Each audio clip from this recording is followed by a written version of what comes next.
Hey guys, how's it going? Welcome back to another advanced Excel data visualization class. I'm really happy to have you here as this will be a huge tutorial because I'm going to show you how to create an automated control chart in Excel with a data simulation built on top. Now this tutorial is an amazing training to level up your overall Excel skills as we cover a broad range of techniques like advanced chart design, dynamic chart ranges, and data simulation with Excel VBA all in one tutorial. Before we dive deeper into this topic, don't forget to download the worksheet for this tutorial on excelfind.com, your #1 Excel resource platform out there. The first part today will be the creation of this automated control chart down here, which is probably the reason why you clicked on this video. This chart allows you to define a target value and 2 deviation limits, and as soon as a data point in your data series surpasses these limits, they are automatically highlighted, either yellow if it surpasses the warning deviation limit, or red if the data point passes the critical red line. We will build this chart with a static dataset at first, and then in the second part I show you how to make the chart range dynamic, so that as soon as you add a new data point, this data point will be included in the chart as the chart range is dynamically expanded. And for both these parts, no VBA is required. The only VBA we're gonna need in this whole worksheet is for the third part, which is this amazing data simulation module up here. Here I'm gonna show you how to set up a normal distribution with your parameters of choice, and then take this distribution and randomly create new data points from it and add them to your data series. So for example, we can increase the standard deviation right here, and that means the next simulated data points will have a bigger variation and are more likely to surpass the limits. If we reduce the standard deviation now, the process will be a lot more stable. We can also simulate a level shift by changing the mean. Now all the new data points swing around our upper warning deviation line, and we get a lot of warnings right here. In case this level shift of our process is something we wanted to have and expected, we can simply adjust the control parameters, which makes the new data points all fine, but now our old data points obviously produce many warnings and critical alerts. If we want to start over again, we can just hit the restart button and reset the simulated dataset.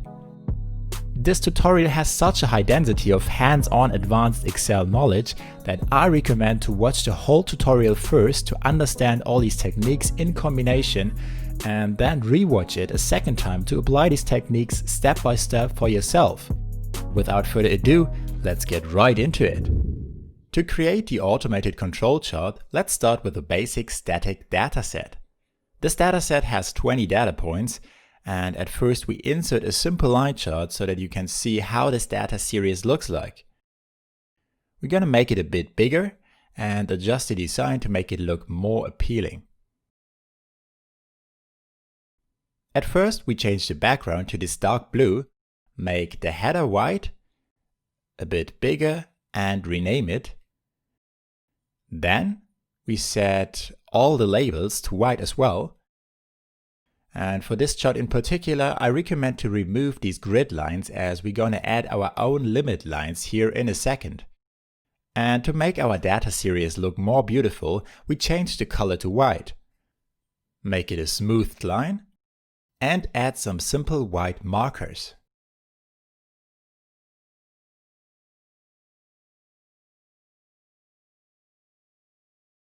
That's it for this basic chart design.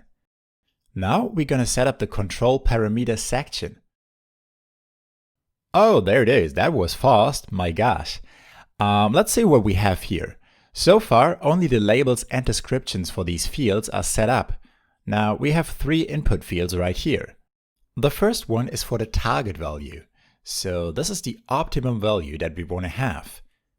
And then the second one is for defining the upper and lower limit before we get a warning alert. And then the same for the upper and lower critical limit. So let's enter some values here and set up these fields. For the target value, let's take a closer look at our data series, assuming that it is at least on the correct level.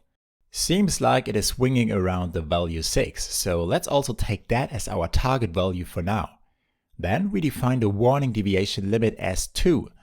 And 2 here means that the data series is allowed to deviate from the target value no more than 2, either upwards, so the upper limit is 8, or downwards, so the lower limit is 4. And to surpass the critical deviation limit, let's take 4 as the tolerance value here. And this limit is surpassed if the data series goes higher than 6 plus 4, which equals 10, or lower than 6 minus 4, which equals 2. Since these two deviation limit values represent the absolute deviation, so the allowed positive and negative deviation at the same time, it makes sense to change the numbers format to a custom format that has a plus-minus symbol. Here we got one in the symbol section. Let's copy that and use it to create our own custom numbers format. So we put it in there, and up there we see how this will look for a sample value. Beautiful. Now every time we change it, it will stay in this format. For the sake of completeness, we format the target value cell in a similar style, but without the additional symbol, just like this. Now that we have set up the section, let's bring these control parameters into our chart. For that, we will add 4 additional data series, 1 for each deviation limit. Starting with the lower critical limit, then the lower warning limit, the upper warning limit, and the upper critical limit. For the lower control limit, we insert the formula that I already mentioned. So we reference the target value and subtract the critical deviation limit. We want to have absolute references here, so we need $2 for each cell reference. The shortcut for this is F4.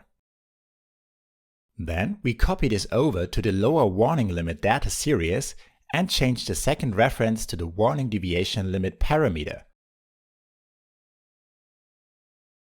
For the upper warning limit, we simply replace the minus symbol with a plus symbol.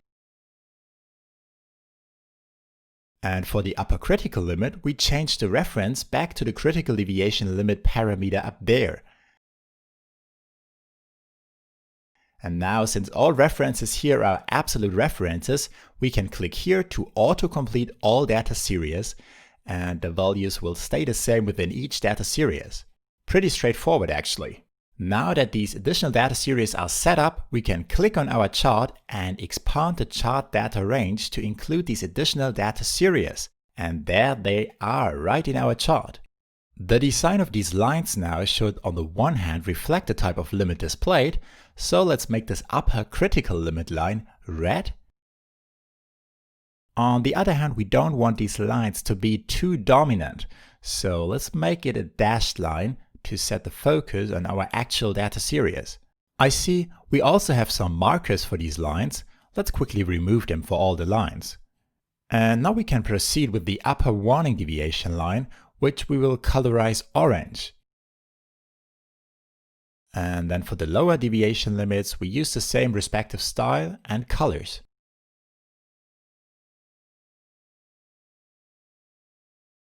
Beautiful.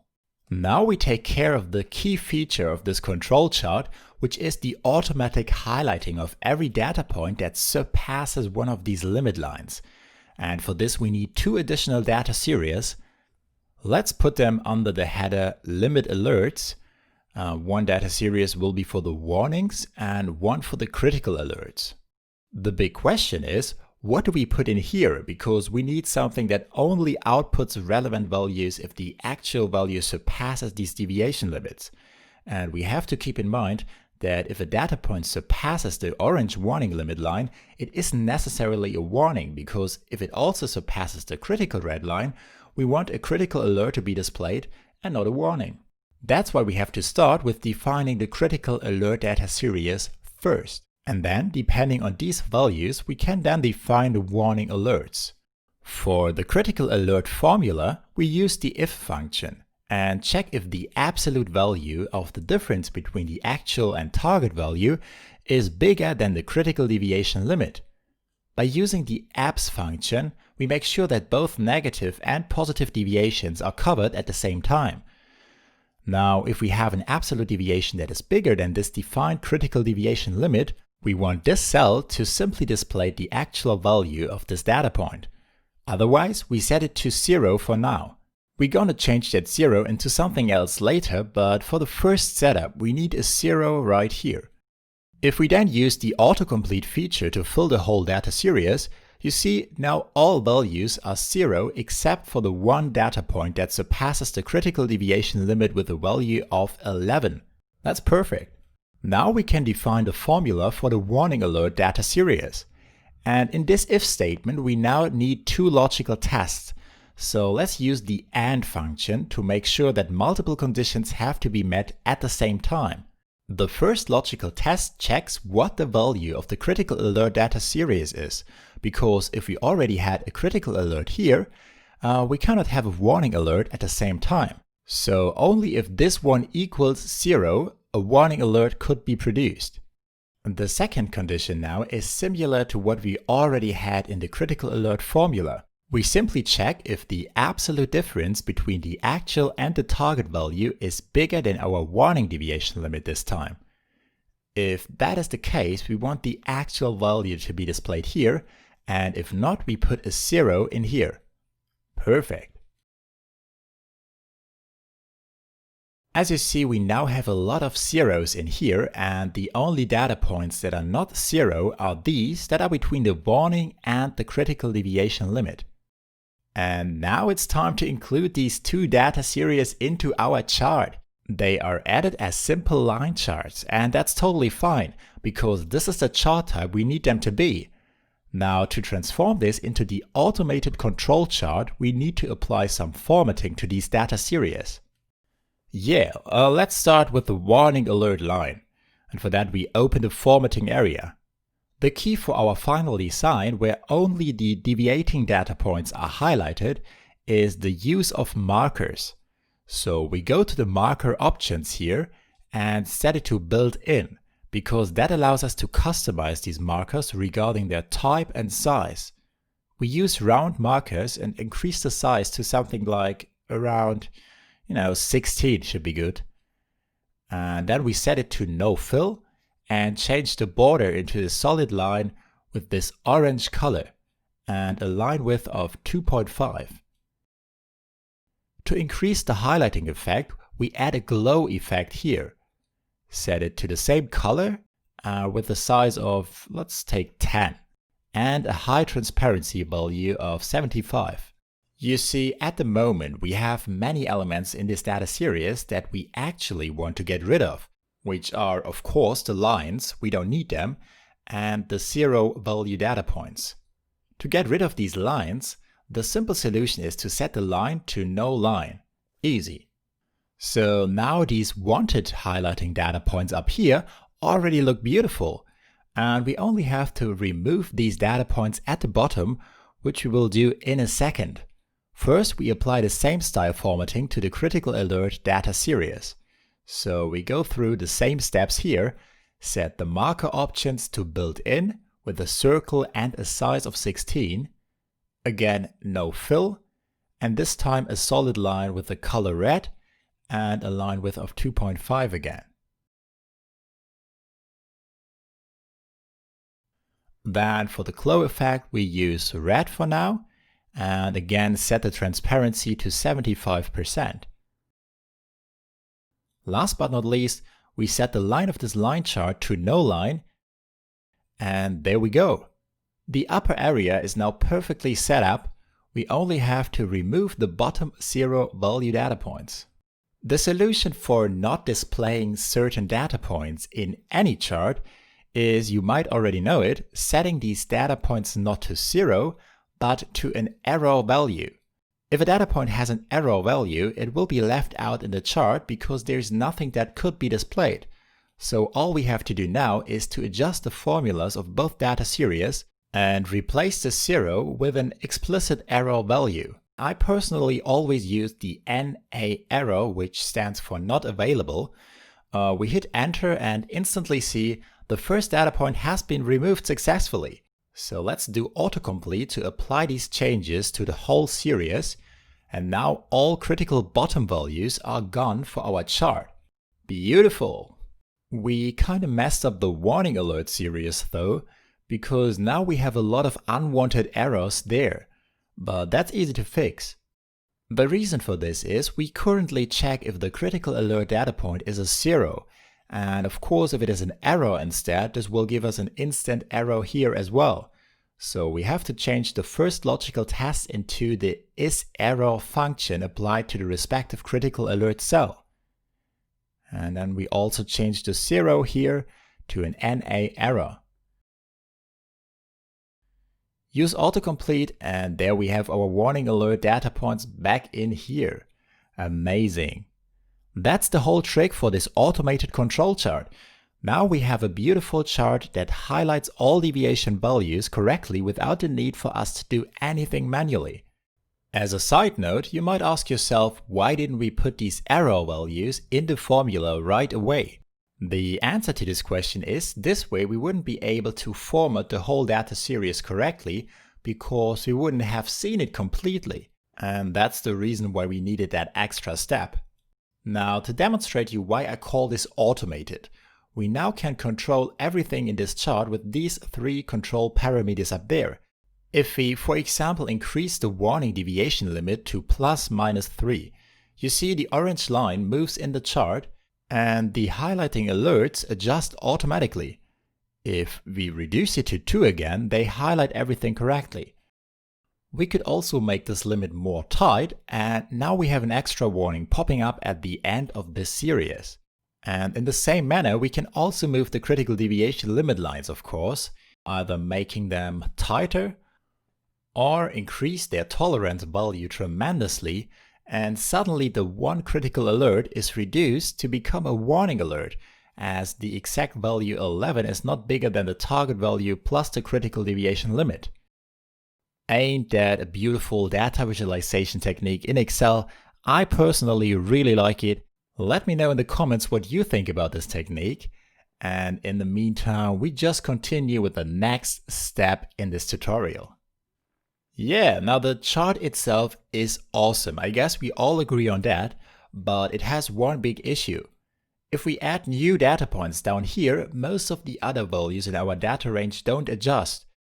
And also, our chart doesn't display this new data point because it references a fixed range of data.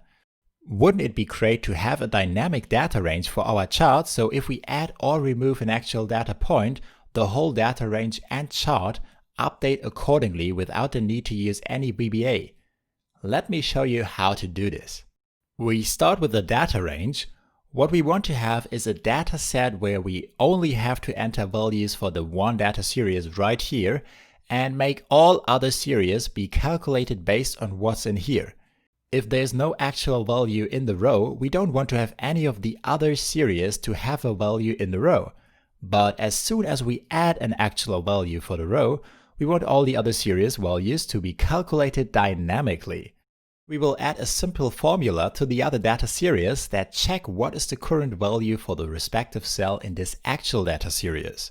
If it is empty, we want this cell to be empty too. If not, we want the value to be displayed here. For the index series here, we even need a little extra to make it correctly start with the number 1.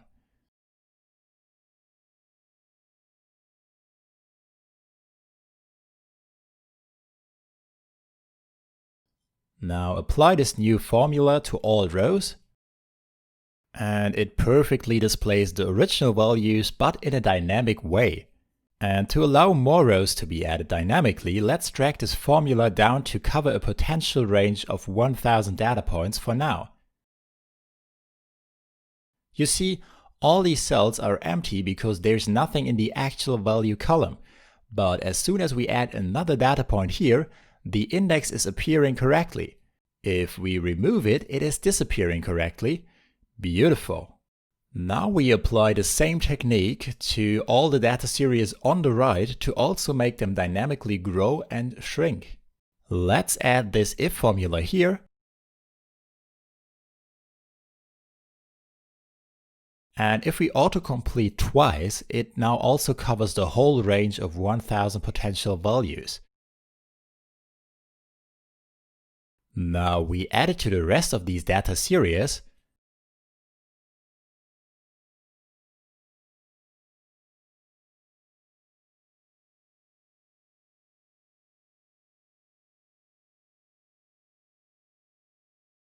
And once that's done, we select the upper row and use autocomplete to track it down completely so that it covers the range of 1000 potential values. And what we have now is a fully dynamic data range that grows and shrinks as we add or remove data points in this actual value column. One last adjustment you can do is if you don't want to have all these arrow values displayed here, but only the relevant alert cells, you can apply conditional formatting that checks if there's an error in the cell.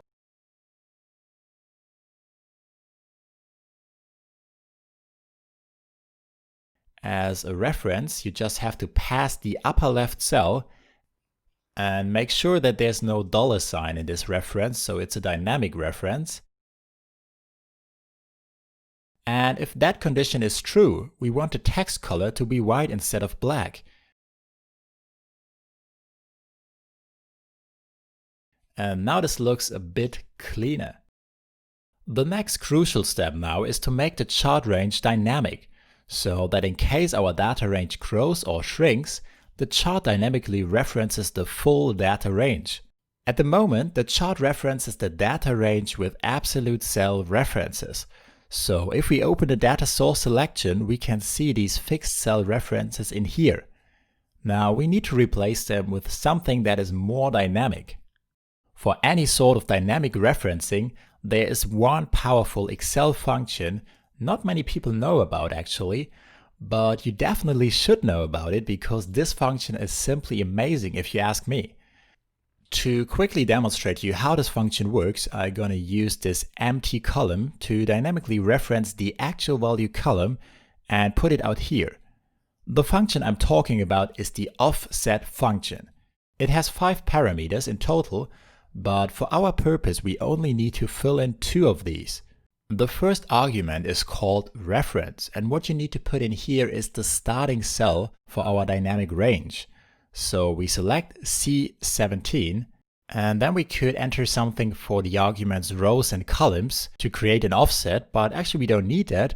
What we do instead is we skip these by simply entering commas and jump right to the height parameter. Whatever number we enter here, this will be the height of the range this formula will spit out, starting with the first reference that we just inserted. So right now, the value we need in here would be a 21. So since we want to have this dynamic, we don't enter the number directly, but instead we use the count function to count the numbers of values that currently are in this column. We pass the whole range of our 1000 potential values from C17 to C1016 to this function.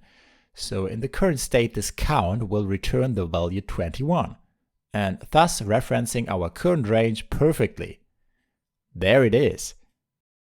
Let's add some additional values, and you see the offset formula dynamically references the exact range of available values. Let's remove this formula from here again, because we want to somehow use it in our chart.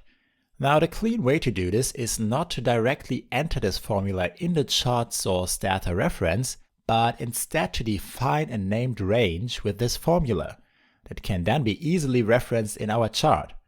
Let's open the name manager that you find in the formulas tab. We're gonna add a new entry, and what's a bit unfortunate is that we need to define a named range for every single data series in here, because otherwise it doesn't work. The chart can't handle a named range with all data series at once, so it is a bit of work, but it is necessary. We start with the actual value data series range. Simply call it actual value, and down here where it says refers to, we enter the offset formula that I just showed you before. Let's reference this first cell, then 3 commas, and for the height we enter the count formula with the range of 1000 potential values.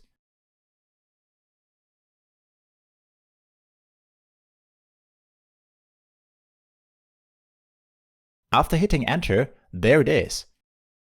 To make sure that the reference works correctly, what you can do is just click on the formula itself down there, and the current reference will be highlighted in the sheet.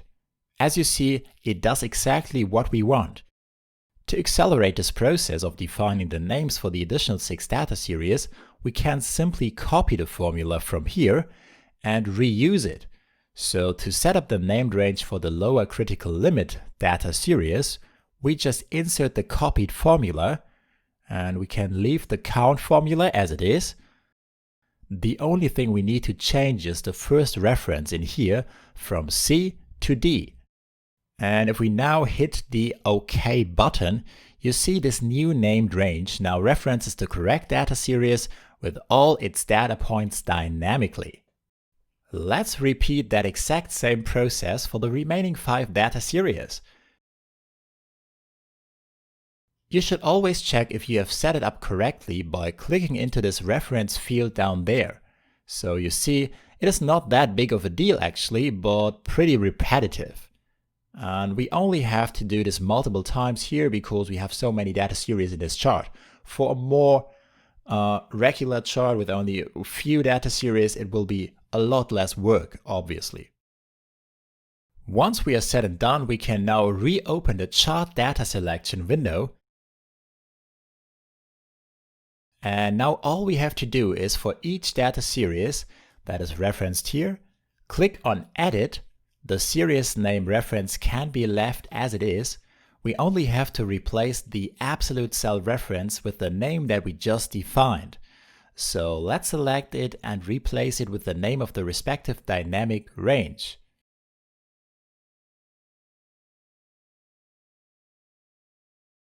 Oh, I mistakenly wrote values instead of value.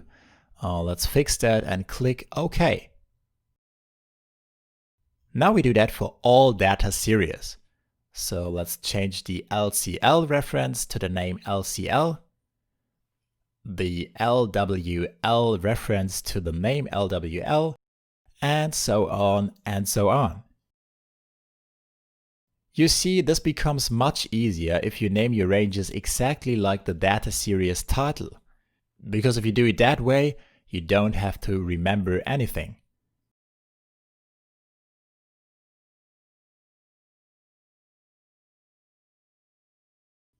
There we go! We now transformed our automated control chart from a static to a fully dynamic chart. You see, the 4 additional data points are already included, and now if we, for example, remove these 3 values here, everything adjusts dynamically. And if we enter new values, they are instantly displayed and the automated control chart does its work. So we finished the first 2 parts of this tutorial, and now we are at a stage where you could just enter your data manually, or you could also fill in some real-time data here, and everything would perfectly work. But what's also really interesting and useful is doing simulations for your data to see what results certain process parameters and control parameters would produce. And ladies and gentlemen, that's exactly what we're gonna do in this 3rd part of the tutorial. I'm gonna show you how to set up a fully functional simulation feature that allows you to define and visualize a normal distribution for your process and then randomly generate new data points from this defined distribution and add them to the next empty cell in your actual value column. For this process simulation, we need a new section in our worksheet. And there it is! Oh man, that was quick! Not much in here so far besides the header and 2 input fields for a mean and standard deviation value. Let's enter some sample values for these 2 parameters that approximate the process our current data represents. And now the first thing we want to do for a better user experience is to visualize a normal distribution based on these parameters on the right side, so that you can see how the distribution looks like that you're gonna sample your data points from. Knowing how to plot a normal distribution from these parameters in Excel should be basic knowledge if you do statistical analysis or any sort of simulation. So just follow me along. We're gonna put the required data on a new worksheet that we call Process Distribution Data. And in here we need two data series. We call the first one X, and here we put in the range of all values that we want to have covered. So in our case, let's put in 0 to 12, because that's approximately the range of our process. And we're gonna use steps of 0.2. So let's drag that down until we have 12.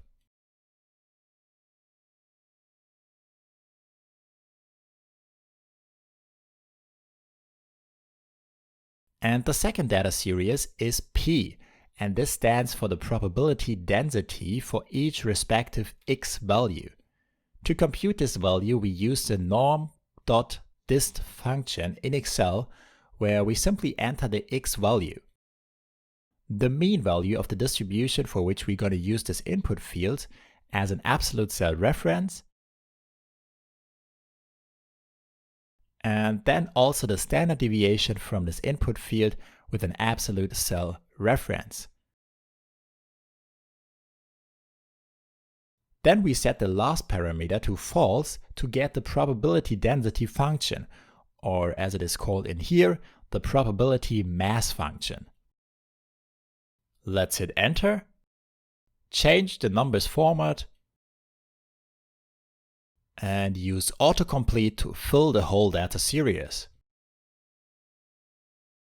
To visualize these data, we then insert a simple line chart. And there you see the beautiful normal distribution for the given parameters.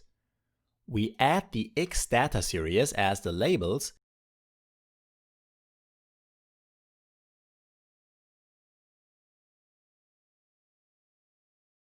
and now you can see that our mean value is perfectly where we have the highest probability density in this distribution. To improve the visual appearance of this chart, I recommend to remove the grid lines, recolor the line, and then, really important, make the line smooth. Now it looks way better. Okay, let's copy the chart over to our primary worksheet and make it fit into this defined section. We still need to remove the borderline and fill of the chart area.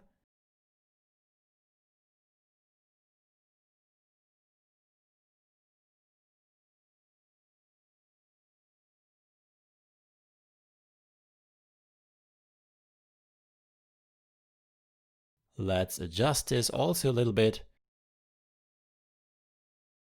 And there we go. Now every change we make to these parameters is instantly visualized in this chart, so we see how the distribution actually looks like that we want to generate our new data from. Beautiful! For the actual process data simulation with Excel VBA, we now need to take these two values and the respective normal distribution, generate a new data point, and find out where is the next empty cell in our data range so that we can add it into the cell like this. We will cover this in the first VBA macro. And then we're also going to create a second VBA macro to reset the whole simulation by deleting all data points and randomly generate a new first data point from our distribution. That means we will have two separate macros, and for a good user experience, it makes sense to add one button for each macro. We could either insert these standard buttons from the Developer tab, but if you ask me, they look like trash, so I try to avoid these as much as possible, and most of the times create my own buttons with a simple rounded rectangle shape. As the last step before we write the macros, we need to define three named cells so that we can easily reference them by name in the VBA script. The first one is the actual value header cell, which is the cell with the name of the data series.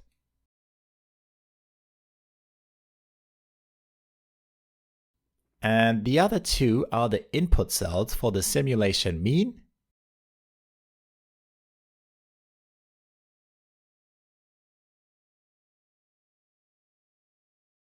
and and the simulation standard deviation value.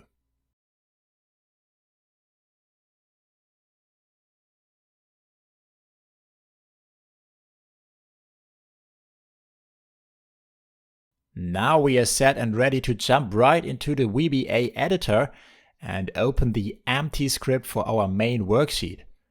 We call the first macro just simulate and start the code with a with statement to reference the active sheet. And inside this with statement, the first thing we do is reading the defined value for the mean from the worksheet. So let's write .range with opening brackets. Then we pass the name that we just defined for the cell and grab this cell's value. And then we do the same for the standard deviation. Now we have both these values available in here.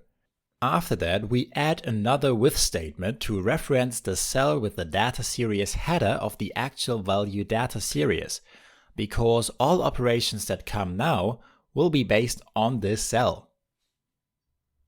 At first, we're going to check where we have to enter the simulated value, so what is the next empty cell. If the first cell in our data range is empty, which is the cell right below the header cell and can be referenced with the offset function,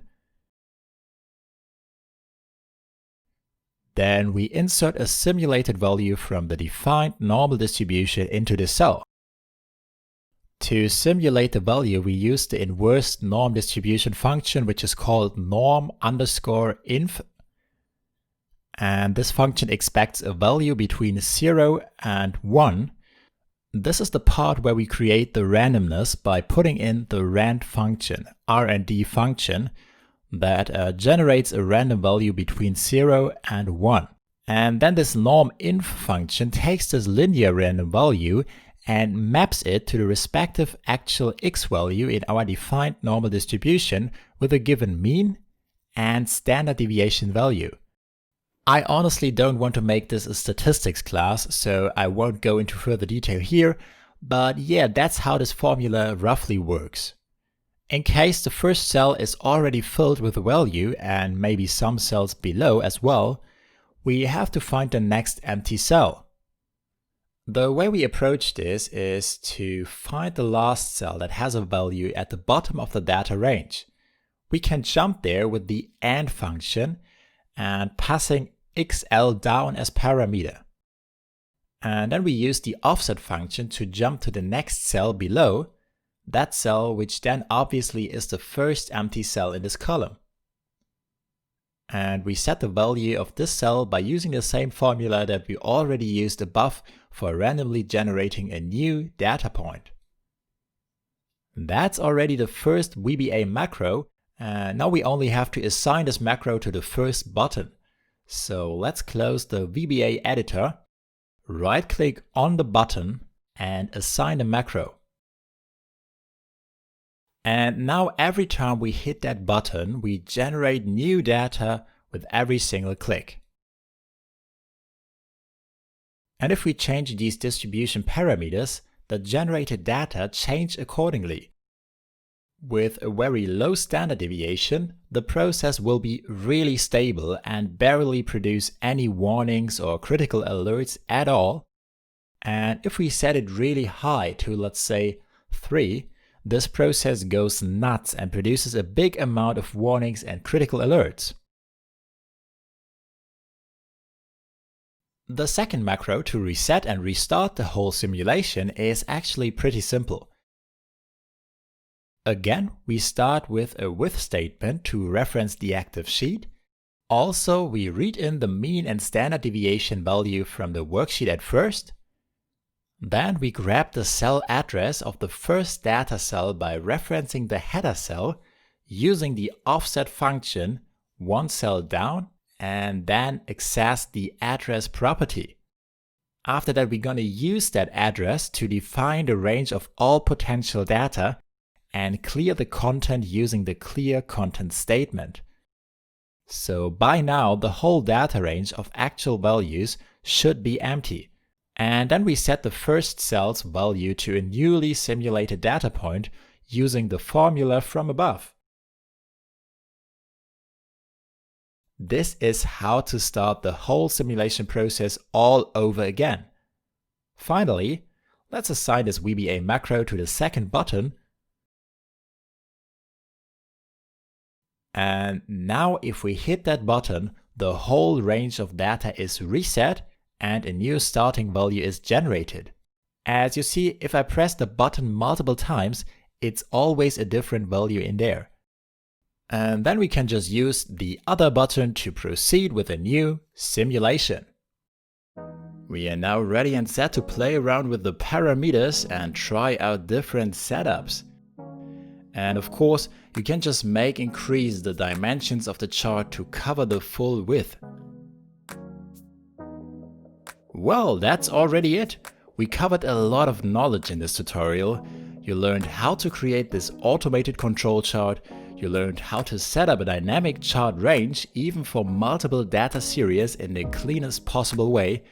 And you also learned about creating your own simulation macro and visualization in Excel VBA to dynamically generate your own random process data. I hope you enjoyed it. Let me know in the comments and visit excelfind.com for the worksheet and many more tremendous Excel resources. Have a beautiful day and see you next time. Cheers!